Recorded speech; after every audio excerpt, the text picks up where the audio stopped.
Isaías capítulo 37.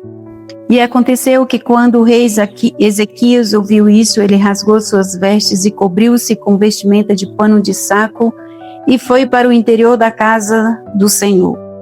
E ele enviou Eliaquim, o mordomo, e Sebna, o escrivão, e os anciãos, dentre os sacerdotes, cobertos com vestimenta de pano de saco, e em direção a Isaías, o profeta, o filho de Amós.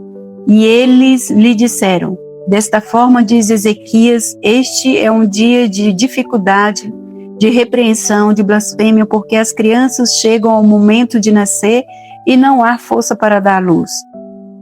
Possivelmente o Senhor teu Deus ouvirá as palavras de Rabsaqué, a quem o rei da Síria, o senhor dele, tem enviado para provocar o Deus vivo, e reprovará as palavras que o Senhor teu Deus tem ouvido. Por conseguinte, ergue tua oração pelo remanescente que é deixado.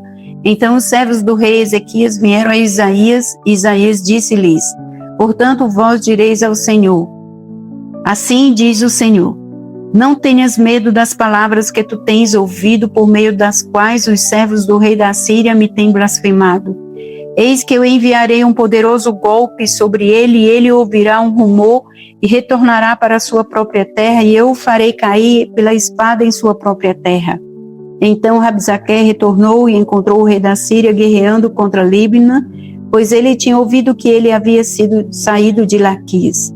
Ele ouviu dizer concernente a Tiraca, o rei da Etiópia: ele é vindo para fazer guerra contigo.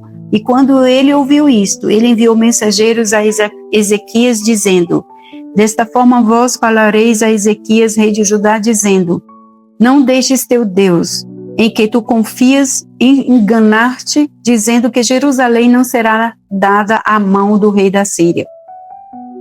Eis que tu tens ouvido o que os reis da Síria têm feito todas as terras para destruí-las completamente, e tu serias livrado? Tu tem os deuses das nações has livrado, as quais meus pais têm destruído, como Gozã, e Arã, e Rezefe, e os filhos de Éden que estavam em Telassá. Onde está o rei de Amate, o rei de Arpade, o rei da cidade de Serbafaim, Ena e Iva? E Ezequias recebeu a carta da mão dos mensageiros e a leu. E Ezequias subiu à casa do Senhor e a estendeu perante o Senhor. E Ezequias orou ao Senhor, dizendo: ó Senhor dos exércitos, Deus de Israel, que habitas entre os querubins, tu és o Deus, precisamente tu somente, de todos os reinos da terra. Tu tens feito céu e terra. Inclina teu ouvido, ó Senhor, e ouça. Abre os teus olhos, ó Senhor, e vê. Ouça todas as palavras de Senaqueribe, as quais tem enviado para desonrar o Deus vivo. Com certeza, o Senhor, os reis da Síria, têm devastado todas as nações de seus territórios e têm lançado seus deuses em direção ao fogo, pois eles não eram deuses, porém o trabalho de mãos humanas, madeira e pedra. Por este motivo eles os têm destruído. Agora, portanto, ó Senhor nosso Deus, salva-nos da mão dele, para que todos os reinos da terra possam saber que tu és o Senhor, precisamente tu unicamente. Então, Isaías, o filho de Amós, enviou a Ezequias, dizendo: assim diz o Senhor, Deus de Israel, considerando que tu tens orado a mim contra Senaqueribe, rei da Síria, esta é a palavra que o Senhor tem falado a respeito dele.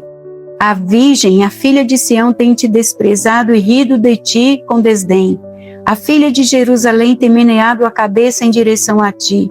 A quem tu tens afrontado e blasfemado? Contra quem tu tens elevado tua voz e erguido teus olhos ao alto? Precisamente contra o Santo de Israel. Por meio de teu servo tu tens afrontado o Senhor e tens dito: pela multidão das minhas carruagens estou subindo para o cume dos montes, para os lados do Líbano, e eu derrubarei os altos cedros daquele lugar e os ciprestes escolhidos dali.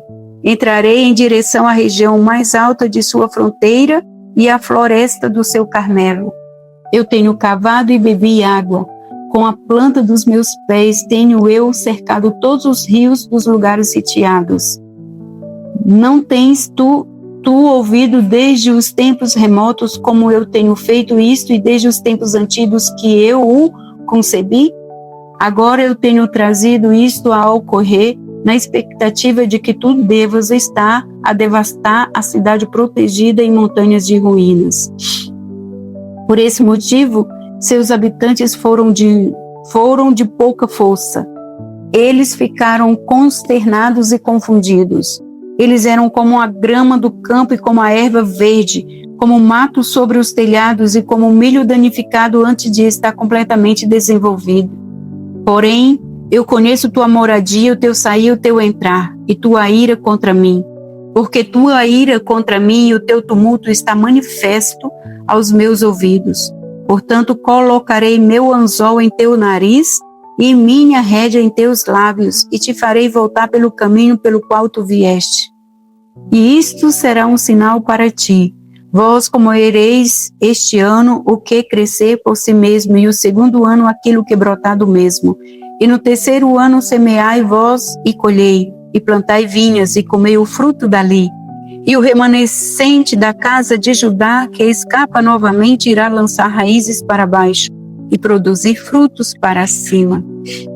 Pois para fora de Jerusalém sairá um remanescente, e daqueles que escaparem do monte Sião, o zelo do Senhor dos Exércitos fará isto. Portanto, assim diz o Senhor a respeito do rei da Síria: ele não adentrará esta cidade, nem atirará uma flecha ali, nem comparecerá perante ela com escudo, e nem levantará uma rampa contra ela. Pelo caminho que ele veio, pelo mesmo ele retornará, e não adentrará esta cidade, diz o Senhor.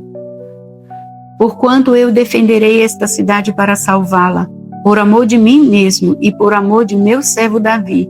Então o anjo do Senhor saiu e golpeou no campo dos assírios 185.000.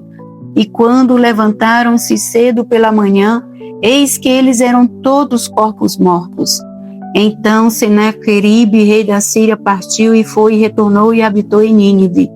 E aconteceu que, enquanto ele estava adorando na casa de Nisroque, seu deus, Adrameleque e Sarazé, seus filhos o golpearam com a espada e escaparam em direção à terra de Armênia.